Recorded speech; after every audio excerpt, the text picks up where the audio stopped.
आज हम पाठ पढ़ने वाले हैं वह है ईमानदार लड़का। इसके लेखक है विष्णु प्रभाकर। विष्णु प्रभाकर पर महात्मा गांधी के दर्शन और सिद्धांतों का गहरा असर पड़ा। स्वतंत्रता संघर्ष के महासागर में आपकी लेखनी आज़ादी के लिए सतत संघर्षरत रही। आपको भारत सरकार के पद्म भूषण, भारतीय ज्ञानपीठ के मूर्ति देवी सम्मान तथा साहित्य अकादमी पुरस्कार से सम्मानित किया गया था।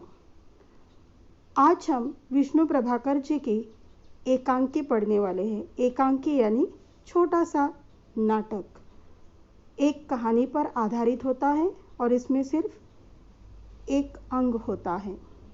इसमें प्रमुख भूमिकाएं जो है वो है बसंत, एक गरीब शरणार्थी लड़का। शरणार्थी यानी जो किसी के शरण में आया हो। प्रताप यानी बसंत का छोटा भाई। पंडित राजकिशोर एक नेता। कृष्ण कुमार पंडित राजकिशोर के एक परिचित। और भिकू हईर बसंत और प्रताप का संरक्षक, मतलब उनके शरण में ये दोनों भाई आए थे। डॉक्टर तथा दो राह चलते व्यक्ति। यहाँ जो दृश्य है वह एक बड़े नगर के बाजार का दृश्य है, एक शहर के बाजार का दृश्य। ये कहानी बहुत पुरानी है। वहाँ दुकानें हैं, आने जाने लेने देने का शोर है, फेरी वालों की पुकार है। सभी अपनी चीज़ें बेचना चाहते हैं और उन्हीं के बीच में एक लड़का है।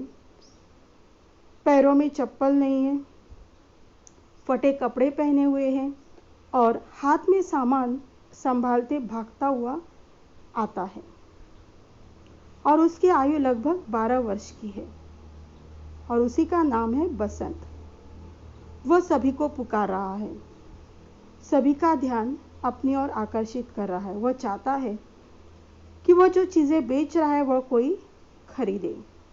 जोर जोर से चिल्लाकर छलनी, बटन, दिया सलाई लेने के लिए कहता है। दिया सलाई यानी जिससे हम दिया जलाते हैं, यानी माचिस। वह बेचारा सभी के सामने जाता है लेकिन कोई उसकी बात नहीं सुनता है। और उसी समय एक खद्धारी व्यक्ति वहाँ से जाते दिखाई देते हैं, जिसके हाथ में सामान भरा थैला भी है।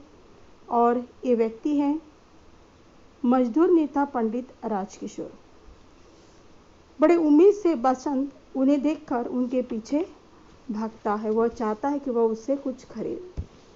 बसंत उसे कहता है, साहब मेरे पास बटन है, दिया सलाई है, कुछ तो लीजिए। लेकिन राजकिशोर को कुछ खरीदना नहीं है। वह कहता है मुझे कुछ लेना नहीं है। बसंत बहुत जिद करता है। वह कहता है कि कम से कम बटन तो ले, बहुत सस्ते हैं। राजकिशोर बार बार उसे कहता है कि मुझे कुछ नहीं चाहिए, लेकिन बसंत मानता ही नहीं। वह कहता है अगर बटन नहीं चाहिए तो छाननी लीजिए या दिया सलाई ले लो। बसंत बड़े विनम्र स्वर से अंत में कहता है छलनी तो लीजिए, और सिर्फ उसके 2 आना कीमत है। मैंने पहले ही कहा था कि ये पुरानी कहानी है। जिस वक्त एक एक पैसे के लिए बहुत कीमत थी, बहुत मूल्य था। राजकिशोर उसे बता देता है कि मुझे कुछ नहीं चाहिए, तो बसंत उसे कहता है 6 पैसे ही दीजिए। उस समय एक आने में 4 पैसे होते थे। वह 6 पैसे में ले ले, लेकिन खरीदे। और इसका कारण ये है क्योंकि अभी तक सवेरे से उसका कुछ नहीं बिका था।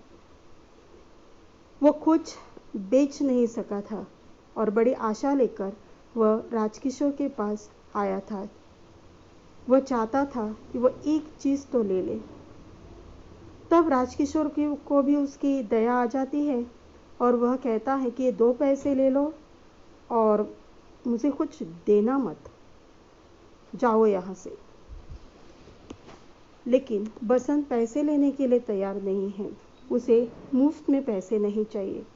वह चाहता है कि वह कुछ तो खरीद ले, कम से कम छलनी। अंत में राजकिशोर भी कहता है, चलो एक छलनी ले लेता हूँ, कीमत बताओ।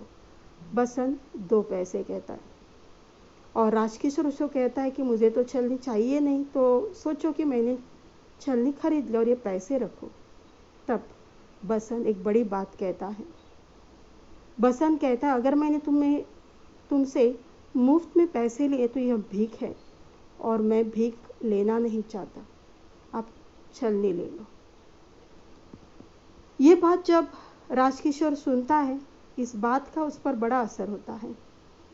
वह सहसा उस बच्चे को देखता है और जेब टटोल कर देखता है, लेकिन उसे पैसे नहीं मिल रहे हैं। राजकिशोर उसे विनम्रता से कहता है कि मेरे पास पैसे नहीं है, मतलब छूटे पैसे नहीं हैं, नोट है। बेचारा बसंत, अभी तक तो उसकी बोनी भी नहीं हुई है, उसके पास भी पैसे नहीं है, क्योंकि उसका कुछ बिका ही नहीं। तो राजकिशोर उसे कहता है, मैं कल ले लूँगा या तुम मेरे घर आना। वह किशनगंज में रहता है, लेकिन बसंत को पैसों की बहुत ज़रूरत है, इसीलिए वह 1 रुपया वह उसे कहता है, नोट मुझे दे दीजिए, मैं अभी बाजार से भुना लाता हूँ। राजकिशोर भी क्या करेगा, क्योंकि ये बसंत उसके पीछे ही पड़ गया है। राजकिशोर उस पर विश्वास रखता है, भरोसा करता है और उसे नोट दे देता है, कहता है भुना लाओ। बसंत उसे कहता है, यही ठहर जाओ, मैं अभी पलक मारते ही, यानी यूं गया और यूं आया। बसंत नोट लेकर बाजार की ओर भागता है। राजकिशोर उसका इंतजार कर रहा है। जिसने कहा था पलक मारते ही आएगा, धीरे धीरे 15-20 मिनट बीत जाते हैं, लेकिन वापस नहीं आता है और समय बीतता जा रहा है। राजकिशोर बसंत का इंतजार कर रहा है।